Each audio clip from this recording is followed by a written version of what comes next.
Welcome back to the channel. After many years in prison, the policeman's mother was finally released. She walked out with red eyes, choking on every breath. In the crowd, she burst into tears. I was wrong. I regret it. The sinful past that had been hidden is now gradually revealed. Will her late repentance be enough for her to be forgiven? A peaceful morning. The sky is clear and the air is cool, signaling a new day. At the small house of Hang and Nhat, the birds are chirping. The wind is swaying through the leaves, creating a gentle melody. Early in the morning, the whole family got up to prepare for a special task, making a small embankment to block the kitchen corridor, something that the couple had mentioned many times but had not yet done.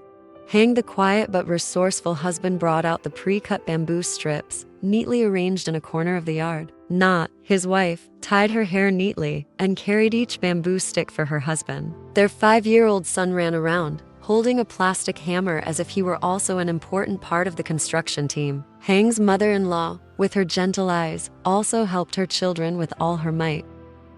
Hang was busy drilling holes. Nhat quickly carried the sticks to her husband, lined them up, occasionally looking up at her husband, smiling lightly when he saw him frowning and thinking. The two of them worked together smoothly, as if they had worked together all their lives. They didn't need to say much, just a look or a nod was enough to understand each other.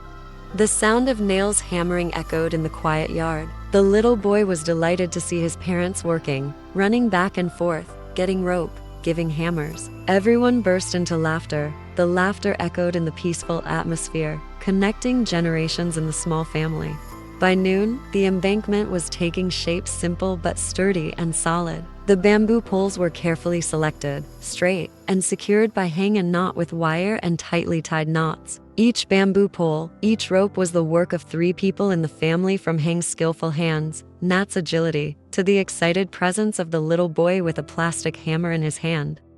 Each part of the fence seemed to form a small picture, evoking a rustic, close feeling. It not only helped separate the kitchen corridor from the backyard, where there were a few rows of lush green vegetables and a couple of clucking chickens, but also brought peace of mind to the whole family when the children were playing.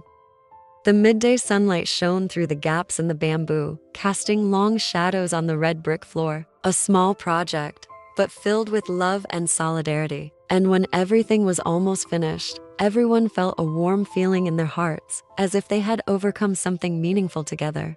That embankment was not just a physical boundary, it was proof of unity, love, and sharing. In that simple morning, nothing big is needed, just the whole family together, working together, laughing together. That is enough for a complete happiness. Hang sat down gently, wiped her sweat, and looked at the results before her eyes with eyes full of satisfaction. Nhat brought out a few glasses of cool water, and the whole family sat together, enjoying the results with laughter and warm smiles. Finally, it was done. After a long day of work, the whole family gathered together to rest on the porch. The sun had long since disappeared behind the bamboo grove. Darkness crept across the yard. Nhat gently propped himself up on his hands and said to his mother, "Let's go catch fish, Mom. Take advantage of the cool stream water. The fish will be close to the shore, easy to catch." They changed clothes, took flashlights, a homemade net made from an iron frame, and an old net, and then walked quickly to the small stream behind the house. The path leading to the stream was dark. Only the sound of insects chirping and the wind blowing through the bushes could be heard. Nhat walked while shining the flashlight. The flickering light made the atmosphere even more mysterious. Under their feet was a thick layer of rotten leaves. Each step made a rustling sound, as if awakening the small forest around the house. Nhat bent down, his hand ready to scoop, when he was suddenly startled by a strange noise on the other side of the stream. "Did you hear anything?" she whispered. Hang looked up, her ears listening. The air was suddenly colder than usual. A light noise, like someone stepping on a dry branch, rang out again, clearer, closer. Both of them stood still, flashlights swerving around, but only saw the shadow of a tree falling long on the wet ground. At that moment, a plop sound was heard near the water's edge. Nhat turned the flashlight and was startled to see a big frog sitting on a rock. "I thought it was something terrible." She breathed a sigh of relief. Hang chuckled, waded over, and gently raised her net. As soon as the frog moved, he quickly caught it. "Caught," Hang said, holding up her prize. Nhat laughed. we have a delicious meal tonight." The atmosphere suddenly became cheerful, dispelling the cold feeling from earlier in the dark night by the stream. While Heng and her husband were fishing, at home, the mother-in-law and little Long were playing a game of throwing bottles in the house. The boy's crisp laughter echoed throughout the house. She pretended to lose to make him happy. Long cheered every time he knocked down the shaking plastic bottle. The space was simple but warm, filled with simple joy. A moment later, hurried footsteps echoed outside the door. "Mom and Dad are home," Long shouted, running out to greet them. Heng handed over a basket of fish and a large hanging frog, laughing heartily. "Tonight we have a delicious meal." Immediately after that, the whole family went into the kitchen. Mom picked vegetables not seasoned, and Heng prepared fish and frogs. Little Long ran around, waiting for the meal and laughing nonstop. When the dinner was served, the whole family gathered together. The sound of laughter and chatter filled the small kitchen. In the quiet night, that dinner was unusually warm and happy. Early in the morning, when the prison was still quiet, the prison guard suddenly received an urgent dispatch. Order to release the person foster mother of police officer Heng. He was momentarily stunned, not expecting it to come so soon. Without hesitation, he immediately walked quickly towards the cell. Arriving in front of the cell, he called out sternly, "Mrs. Ly, stand up. There is an order to release you." The old woman inside raised her head, her old eyes shining with confusion and vigilance. "But before I leave here, I warn you one last time. If you still have any more entanglements with anyone outside the law, we will not be lenient anymore." His voice was firm, causing the entire cell to fall silent.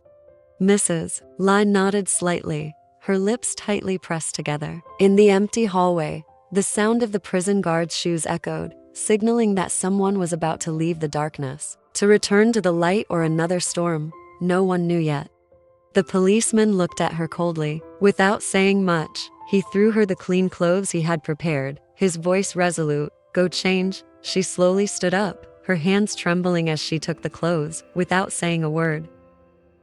A moment later, she walked out, looking neat, but her eyes still tired. He didn't ask any more questions, just gestured to follow. Along the prison corridor, their footsteps echoed in the silent space. When they reached the gate, he opened it, his voice still even. "You're free. Live your life properly." On the vast cornfield, the early morning sun shone through the lush green leaves. Heng and Nhat were working hard, their hands quickly digging up roots and pulling weeds. Sweat soaked their backs, but neither of them complained. The gentle breeze carried the strong smell of soil, making the atmosphere both peaceful and full of life. "This corn crop will probably be a good one," Nhat said, wiping his forehead with his hand, smiling slightly. Heng nodded, her eyes silently looking into the distance, not expecting that behind them, a shocking news was quietly happening.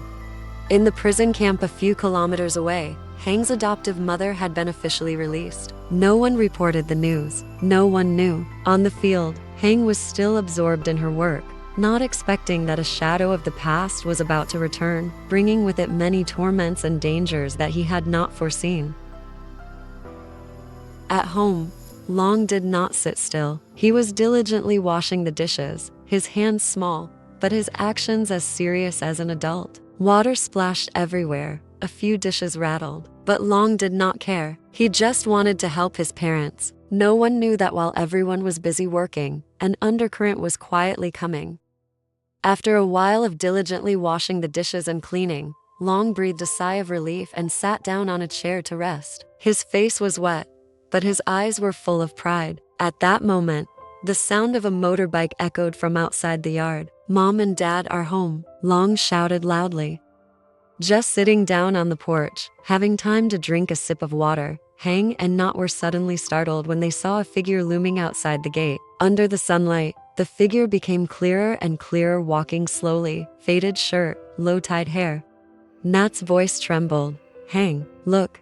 Heng turned her head. His heart seemed to stop beating for a moment. The woman approaching was his adoptive mother, the person he thought was still in prison. She didn't say a word, her eyes still fixed on Nhat, the daughter-in-law who had confronted her in her darkest days. The heavy atmosphere seemed to freeze as she walked straight to the porch, ignoring Heng, going straight to where Nhat was sitting back as if he was afraid of something. Not. Her voice was hoarse, broken after a long period of silence. Her hand trembled, slowly raised, placed lightly on her daughter-in-law's shoulder. A seemingly simple gesture, but carrying with it so many memories and mistakes. Not suddenly stepped back, pulled her shoulder out of her mother-in-law's hand, then ran straight to Hang, hugging her husband tightly as if looking for shelter. She didn't cry, but her eyes were full of panic. Hang. His eyes were also slightly shaken. She paused, frozen, her hands still in the air. In that moment, all her efforts to apologize seemed to fall into a bottomless void. There was still an unhealed rift between them, and perhaps not ready to be mended. Hang's eyes were cold. You're out of prison. Why don't you go home? What are you doing here? His voice was harsh, unable to hide his anger. She paused, her eyes red. I just want to apologize to my daughter-in-law. No need, Hang growled, hugging Not tightly. My family doesn't need a late apology. The atmosphere was as tense as a string, suffocatingly quiet.